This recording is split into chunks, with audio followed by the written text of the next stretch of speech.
Welcome to Season 3 of the Tribute Liveries League, featuring those epic supercar liveries. Race 1 got underway with Frank Crankshaw in the Peak Rebs delivery, just pulling ahead of Kevin Butler in the Motor 7. Buzzin moving up very quickly as the double champion. When it came to turn 1, poor old Frank Crankshaw found himself demoted back to 5th place. And up front it was soon a battle between the Rob Kirkhoven livery of Callan and Buzzin, the double champ, with Callan making 2 passes over track limits, which Paul Elmore deemed to be unacceptable, and thus handing him a 5-second penalty. He couldn't shake 5 seconds in front of Buzzin, and so although he finished on the road in first place, it was Buzzin who took the win, with Callan in second place. Third place went to Kevin Butler in the Motor 7 livery, and fourth place went to Frank Crankshaw, a great result for a first race. Finishing 5th in the Steve Cowell livery was Martin Marks.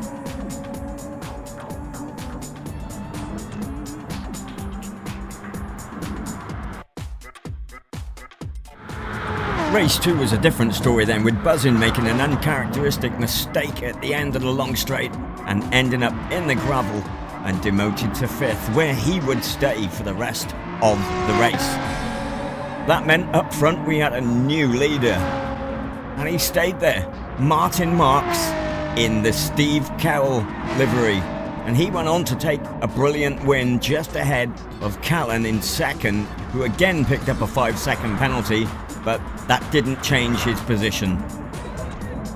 Finishing in third place, again a good solid drive by Kevin Butler in the Motor 7, and Frank Crankshaw finished in 4th, which meant finishing in a miserable 5th position, it was going to be the double champion, Buzzin. And so on to round 1, race 3. We are at Brands Hatch, and this should be a corker. On pole position, it is double champion, Buzzin, in his own livery, of course. That's his championship livery, sponsored by Vision PPE. Second on the grid, it is going to be Frank Crankshaw, and he is driving the Peak Rebs livery. In third place, it is the beautiful, beautiful Motor 7 livery, as sported by Tim Norwood, of course. That is being driven by Kevin Butler. Just behind him in the Rob Kirkhoven livery, that is the very quick Callan. First time out for that livery. And last on the grid, the winner of the last race in Steve Cowell's livery, that is Martin Marks. In association with Vision PPE, it is the Tribute Liveries League from Brands Hatch. It is round 1, race 3. They're under starters' orders. Commentators, my good self, and Stewie Jackhart.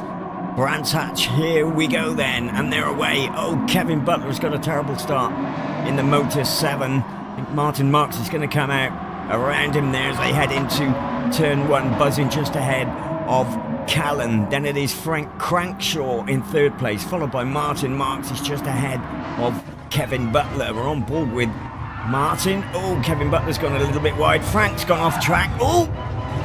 And there's a coming together between him and Martin Marks, and Martin is arse about face at Brands Hatch. Turn 2, that is not what he wanted. I certainly hope he's not scratched Steve Cowell's paintwork, because he will not be happy.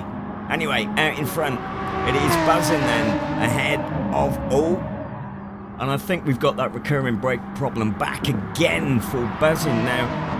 He did report after the SFR race, you can see the brakes are sticking on. He did report that not only are the brakes sticking, but when he actually applies the brakes, he's getting a lack of ABS, which they did report last season as Callan tries to go up the inside, and Buzzin is having none of that, sticking brakes or not, as Callan gives him a punt up the backside to say, come on mate, I know your brakes are sticking, but got a race to run. Those brakes still sticking on for Buzzin. How he's staying ahead of Callan, I do not know, because Callan is no slouch around here. Can't see him staying ahead of Callan for very long, quite honestly. Now, I know some of you will find it a little bit strange that I am commentating, and in fact, I'm driving the white car. which is why we refer to me as a commentator as Tim Gunter and the driver as Buzz-in. So there was a little bit of confusion from some of the fans that messaged me. Oh, what's this? Paul Elmer's not in a good mood. He's issued a exceeding track limits warning to Callan already in this race, as we see that lovely Motor 7 livery of Tim Norwood going around with Kevin Butler, and there is Martin Marks and Frank Crankshaw just bringing up the rear. Don't forget, Frank is a total novice to GT Sport. Nevertheless, I think he's having he's having a bit of a whale of a time out there at the moment, actually. Never mind, Frank, get it back on the track. Way to go. And Callan's trying to go around the outside of Buzzin. Now, that was a bit harsh from Callan to think that he could actually get through there. Buzzin had the racing line and quite rightly defended it. That takes Callan back down the track into the clutches of Kevin Butler. Sorry, I'm late. Oh, God. Oh, I had to go to the toilet. Sorry about that. Well, I should think so. It would have been better. Can you have waited, Stewie? No, can you have waited until the race was over? No, I could not, and I'm categorically going to tell you now, I would not go in there for at least an hour and a half. Oof. Well, thanks for that warning. I'm sure. Buzzing then into turn one. He's got a healthy gap over Callan. Now, whether he can maintain that with those sticking brakes remains to be seen. I mean, while Callan going a little bit deep there into that corner, we can see we're on board with him right now. You can see the view to Buzzing ahead. I don't actually think it's going to take Callan very long to get back in touch with Buzzing if he's got that recurring brake problem and an ABS problem. Because Callan's no slouch around here, but I'll tell you what, Kevin Butler is going very good guns. We're on board with him here. He's doing really well to stay in touch with both Callan and Buzzin on this circuit. Had a mediocre season last year, but he seems to be putting one over on his rival Martin Marks as it stands at the moment, because Martin's quite a way back behind him.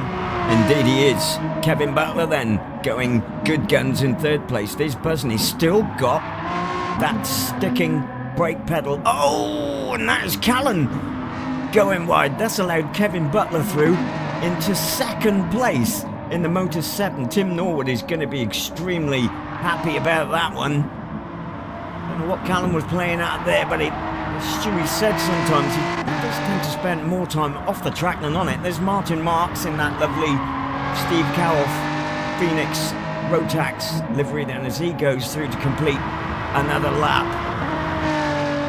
Yes, Martin needs to look after that livery, because Mr. Cowell will be after him in some order. Oh dear, that's Frank Crankshaw going off there.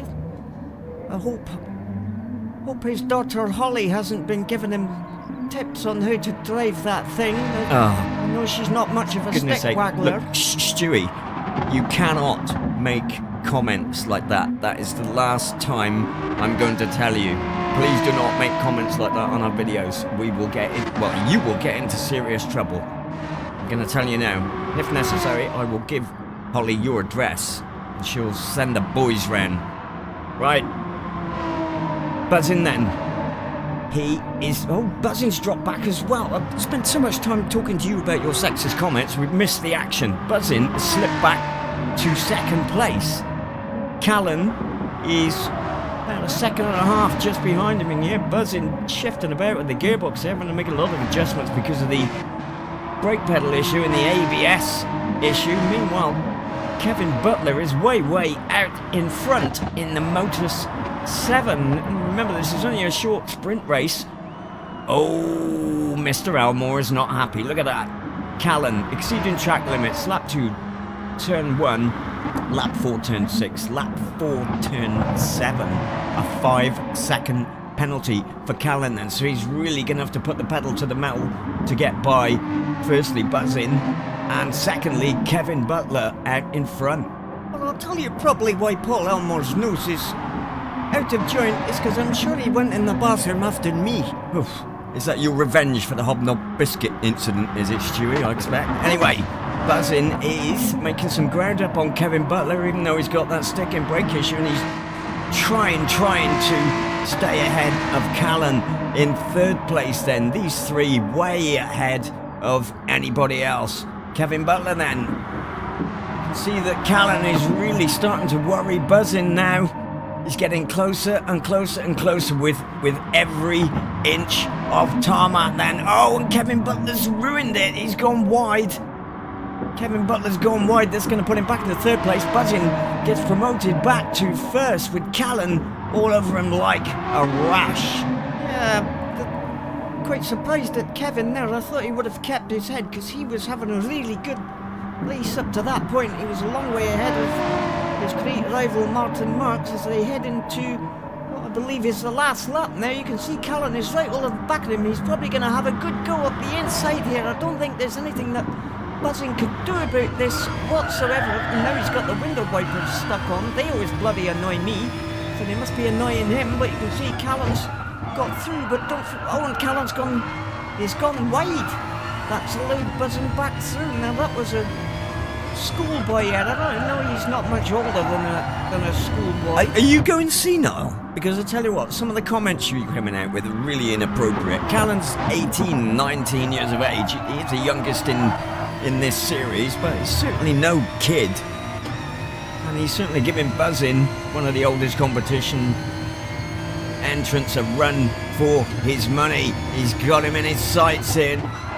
Buzzin doesn't seem to have the brake problem just there. It doesn't mean he hasn't got the ABS issue, of course, but Callan is desperate to get by here.